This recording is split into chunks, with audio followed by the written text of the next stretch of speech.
So, Merry Christmas again. Thank you. You're like, you never know what to say, right? You're like, do you want a response? Sure, why not? Merry Christmas. One of the things that I just always, whenever Christmas comes along, especially Christmas masses, I want to think of Christmas songs because it's one of the things that brings us back to like the season. We have the songs.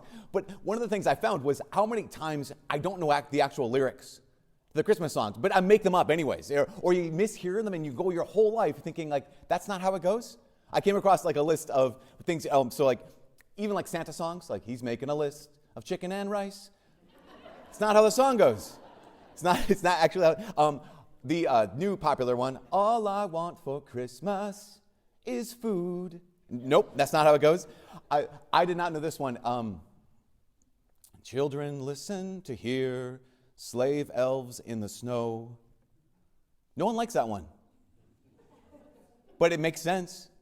Santa makes those people work on Christmas. Of course they're slave elves.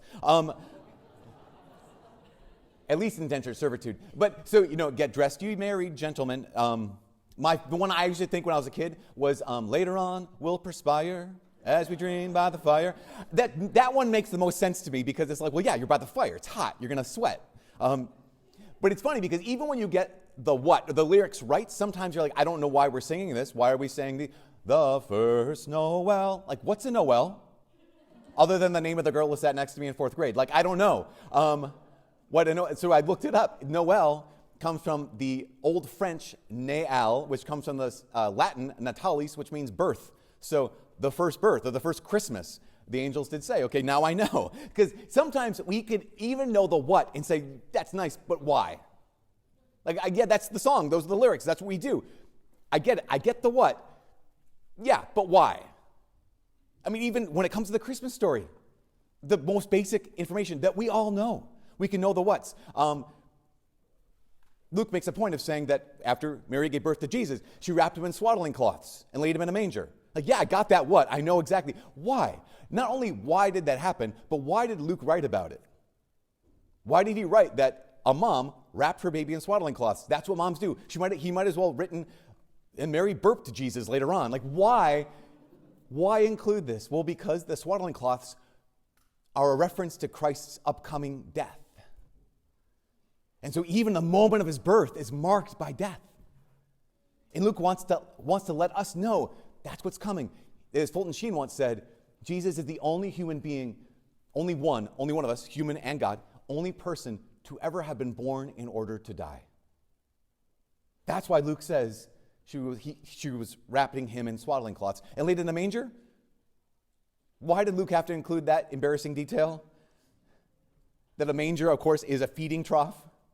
He just wanted to highlight Mary's bad parenting. No, it's because Jesus is the bread from heaven. And he will feed the entire world with himself. So we can get all the whats and still say, yeah, but why? Because I would say, what is a really important question? What and how are really important questions? This is one of the reasons I love science. Like, science is phenomenal. Science asks really important questions about what and how. Like, what are we looking at? What is the universe? How did it come to be? How does the universe work? The questions, what and how, are so important. That's what science asks. In fact, little caveat and side point, sometimes people make this false dichotomy, false battle between faith and science, which makes no sense because we realize that the scientific method was invented by Catholics, like by faithful Catholics. In fact, some of the best scientists in the history of humanity have been faithful Catholics. There's no contradiction between faith and science. Let me clarify. There's no contradiction between good faith and good science because they ask different questions. Science asks the question, what and how? What is this? How does it work? What is this? How did it get here? Faith asks two different questions. Faith asks the questions, who and why? The answers to those questions can never contradict because they're asking different questions. And again, thank God for science because we want to know what, and we want to know how. But thank God for faith because we might want to know what and how. We need to know who and why. We need to know why. Because if we think about it, if we really think about it, there's only two ways of looking at life. There's only two ways, really, of looking at reality. two ways of looking at the universe. One is as if God doesn't exist. That's one approach, that God doesn't exist. The approach of the atheist. And sometimes people are like really excited about, I'm an atheist, I don't believe God exists. Because they think that, I work on a college campus, and so here's what I hear. If God doesn't exist, I get to sleep in on Sundays. And if God doesn't exist, I get to do whatever I want. That's true. If God doesn't exist, you get to do whatever you want. Full stop. Why? Because if God doesn't exist, nothing you do matters. If God doesn't exist, this whole world is an accident. It was not made on purpose, and neither were you. And if God doesn't exist, this whole world, including you, is an accident. So you get to do whatever you want. Why? Because nothing you do matters. You do not matter if God doesn't exist. The only consequence we're left with is meaninglessness. There is no why. There is no why. That's one way of looking at the world. The only other alternative is that God does exist. And yes, if God exists, I may not do whatever I want. If God does exist, I may not do whatever I want. Why? Because everything I do, everything you do actually matters. Now think about it. In the atheist perspective, it's great. You can't lose, but you can't win. And if God exists, yes, the price is you can lose. But the truth is you also can win. If God doesn't exist, there is no why. And if God exists, then there's a why that's more powerful than anything you and I have ever imagined. So what and how is awesome. But we can't start there. In fact, there's a guy named Simon Sinek. I don't know if you've ever heard of Simon Sinek. He's an author and a speaker. He gave a talk and he wrote a book called Start With Why. You know, we're all about the what's and the hows.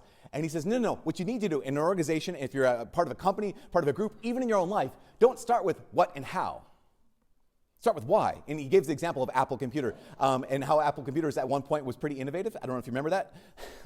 And he says, we buy Apple products not because of their what and their hows. The what of Apple is we make intuitive technology. That's easy to use. That's the what. That's what they do. The how is we use the best possible resources, materials, and designs. And Simon Sinek makes the point of saying, like, no one would buy Apple products based off of their what and based off of their how. We buy Apple, or some of us buy Apple, based off of their why. Because Apple starts with why. What's their why? Apple says, we believe that technology can change the world for the better when we think differently. That's their why. Therefore, using the best resources, technology, and design, we create intuitive tech that's easy to use. They don't start with what or how. They start with why, and that guides and shapes their how. Now, the cool thing is, as I was listening to this talk years ago, I'm like, Apple didn't invent this. And Simon Sinek didn't discover this. This actually comes from God. It comes from our gospel today, where John writes down, in the beginning, at the start, was the Logos. And the Logos was with God, and the Logos was God. How did God start? With the Logos. We all know, right? Logos means like word. In the beginning was the word. It does mean that. It also means reason. Pope Benedict XVI pointed this out. The word logos in Greek actually also means meaning in English. So in the beginning was the meaning. And the meaning was with God, and the meaning was God. Another way to say it is, before all the what, there was the why. Before all of the what, there was the why, the meaning, the whole thing. God starts with why. And when God starts with why, and he says, in the beginning was meaning, in the beginning was the why. One of the things that John is pointing out is that, therefore, all the what, including you, matter. Because of the meaning, because in the beginning was the meaning, all of the what, including you, matters. That your life and your decisions matter. That's why we can't just do whatever we want, because everything you and I choose to do, it all makes a difference. Now, some of this might not be a shock to you. You might be like, yeah, got it. am Catholic, by the way. Like, if that's the case, if none of this is like news, if none of this is really inspiring, if none of this shocks you, congratulations, Catholicism worked in your life. Because that's what we should know, right? We should know all of this stuff. Because there is virtually no other philosophy, there is no other religion in the world that declares with as much power and even with as much proof this fact: you matter to God. Say that again. There is no other religion in the world that declares with as much power or as much proof that you matter to God.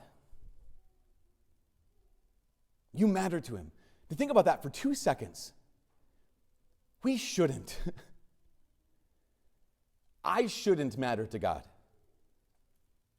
Like, I mean, just really, what do I have that would attract him to me?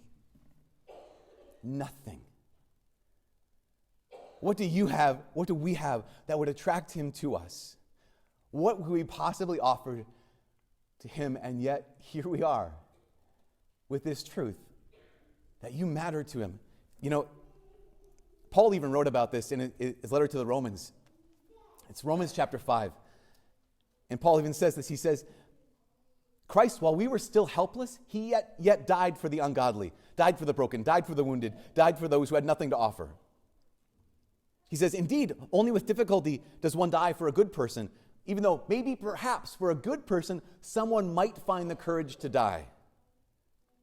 But God proves his love for us. And this is key. He proves his love for us in that while we were still sinners, while we were still broken, while we were still wounded, while we were still lost, while we were still a mess, Christ died for us. God proves his love for us, and that while we were still sinners, Christ died for us. That's why in John's gospel, he goes on, doesn't just say, in the beginning was the meaning, the why, and the why was with God, and the why was God. He goes on, in verse 14, he says, and then the Logos became flesh and dwelt among us. And reveals this: the meaning of the universe is a person. The meaning of the universe is a person. The why is actually the who. And the why became flesh and dwelt among us. The question, like, how could Catholics not be transformed by that? Like, how could we come to Mass week after week, day after day, and not be transformed by this amazing news that the why is a who, and the who became one of us and entered into our what? I think probably because most of us would say, I check the box, theist. I check the box, I believe. So I have meaning in life. I know there's a purpose to life. It's not accidental. And yet most of us are what John Paul II called practical atheists. Yeah, maybe we say, I believe in God, but we don't live like we believe in God. We can say, no, God didn't make this world on accident, but we live on accident. We can say, no, I know God made this world on purpose, made me on purpose, but we don't live on purpose. We live without knowing him. And so many times we just do stuff without even knowing why. We do stuff without knowing why.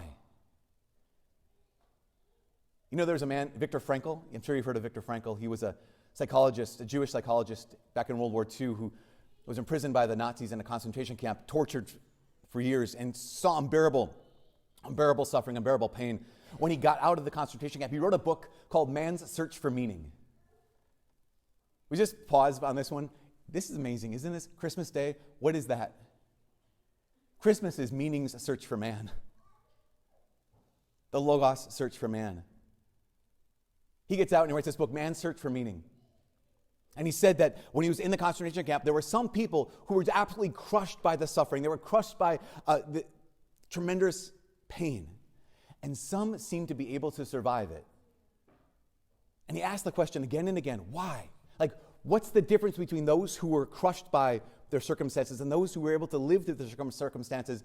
And he came to this conclusion. He said that a man can survive, or a human being can survive any what if he has a strong enough why. A human person can endure any what as long as he has a powerful enough why. And the why became flesh, and he lived among us. Because realize this, that why, that meaning is bigger than happiness. There may be certain areas of our life where happiness may not be found. But meaning, the why is present even when life appears to make no sense. That the why dwells among us even when suffering seems to be unbearable.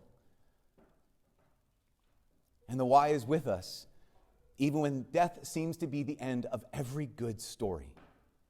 And that's why we're here today. Because we have a strong enough why, a strong enough reason.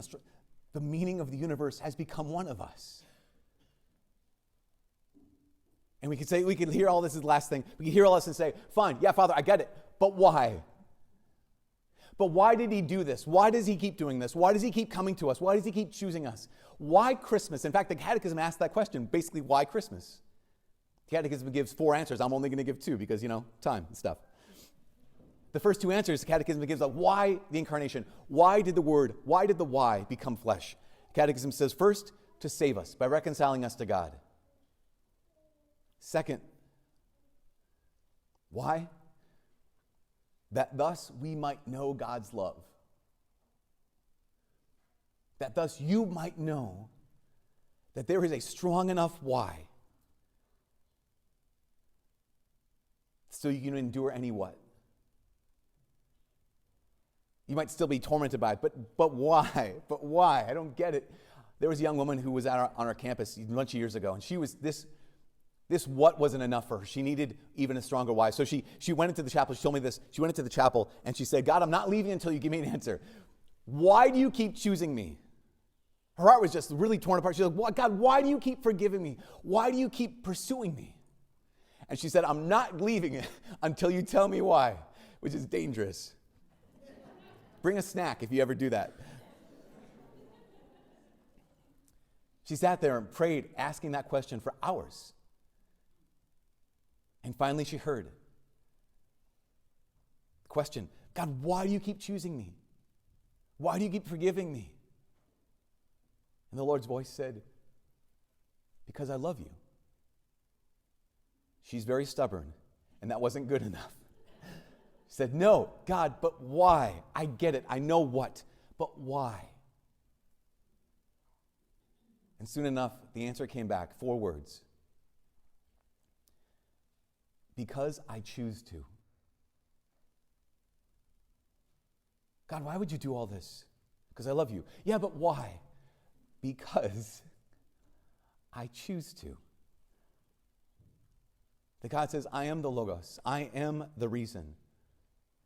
I am the meaning. I am the why. And the why is a who. And the why has now entered into our what. And that changes everything.